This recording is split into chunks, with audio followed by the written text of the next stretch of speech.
1 কোটি যদি বোতল আপনারা জমা দেন 1 কোটি টাকা আপনারা পাবেন মেয়র কাউন্সিলের থেকে। Right right. এই হেড অফিসের এটা কই ফেলাবো? বুঝছেন ওখানে একটা আছে পেন আছে। আপনি একটা সামান্য চিপসের প্যাকেট ফেলার জন্য এখানে নিয়ে আসছেন? হ্যাঁ। আপনি ওই দিকে দেখেন মানুষ কত কি ড্রেনে নানা নর্দমায় খালে ফেলে দিচ্ছে। এই Right. জাদিন সবকিছু সব এগুলো সব ড্রেনে পাওয়া গিয়েছে, আপনি এটা বলতেছেন ড্রেনে আমাকে? এবং লেকে ছিল, আচ্ছা। লেকেও ছিল, এগুলা লেকে কিন্তু ছিল। ড্রেন থেকে লেকে চলে যায় এবং লেকের যে তলদেশ সেটা ভরে যাচ্ছে। আপনি এখানে দেখেন এই যে লেখা আছে এখানে সংগৃহীত বর্জ্য গুলশান বনানী লেক হতে প্রাপ্ত। শুনেছিলাম যে আসলে টায়ারের জন্য 100 টাকা এরকম একটা কি জানি রেট ছিল রাইট আমাদের। রাইট। আমাদের সুনির্দিষ্ট জি। এইসব দ্রব্যের জন্য আলাদা করে রেড রয়েছে। আমি একটু আরো একটু ডিটেল যাই। এখানে রিক্সার হুড আছে, টিভির ব্যাক কভার আছে, মানুষের ঘুমানোর জাজিন আছে। অনেকে রাতে ঘুমাতে পারে না, তাদের জাজিন কেউ ফেলে দিয়েছে এবং সেই জাজিনে আমাদের যে ড্রেনেজ সিস্টেম সেটা ব্লক হয়ে যাচ্ছে। এখানে ফ্রিজও আছে। ফ্রিজ ফেলে দেওয়া হয়েছে। আচ্ছা একটু আসেন, সবাই আসেন দেখি।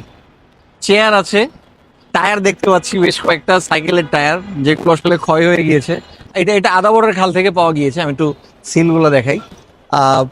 এই আদাবরের খাল থেকে আমরা টয়লেট প্লাস একটা সোফা পেয়েছি।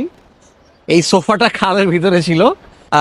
অনেক ধরনের ওয়েস্ট যেগুলো আসলে আমাদের ড্রেনেজ সিস্টেমে থাকার কথা না, সেগুলো ছিল। যে আমরা দেখি যে আমাদের মাননীয় মেয়র যারা আছেন তারা কষ্ট করে অনেক মানুষ নিয়ে একসাথে নিয়ে তারা অনেক খাল এবং কিংবা বিল কিংবা হচ্ছে ড্রেন পরিষ্কার করে থাকেন মানুষকে নিয়ে। কিন্তু সমস্যাটা হচ্ছে ড্রেন পরিষ্কার করে আসলে কোনো লাভ নেই যদি আমরা ব্যাক আবার এই জিনিসগুলো ফেলে দিই ড্রেনের ভিতরে। ভাই এখানে গাড়ি আছে নাকি? একটা গাড়ি নিতে পারবো আমি?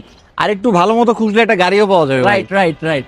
16106 16106 ফোন দিবেন, সিটি কর্পোরেশন থেকে লোক এসে আপনাদের এই যে বর্জ্য যেটা আসলে আপনারা ফেলে দিতে চাচ্ছেন সেটা নিয়ে যাবে।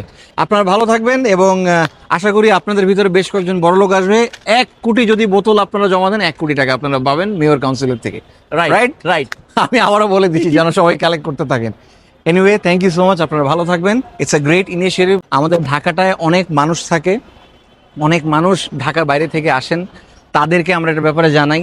আমাদের বন্ধু যারা আছে তাদেরকেও বলি, তারা যদি কোনো ধরনের ময়লা কিংবা কোনো ধরনের বাসার আসবাবপত্র যেটা ফেলে দিতে চাচ্ছেন, অবশ্যই সিটি কর্পোরেশনের যে হটলাইন আমি ক্যাপশনও আবার দিয়ে দিচ্ছি, সেখানে কল দিবেন, এগুলো কালেক্ট করে নেওয়া হবে।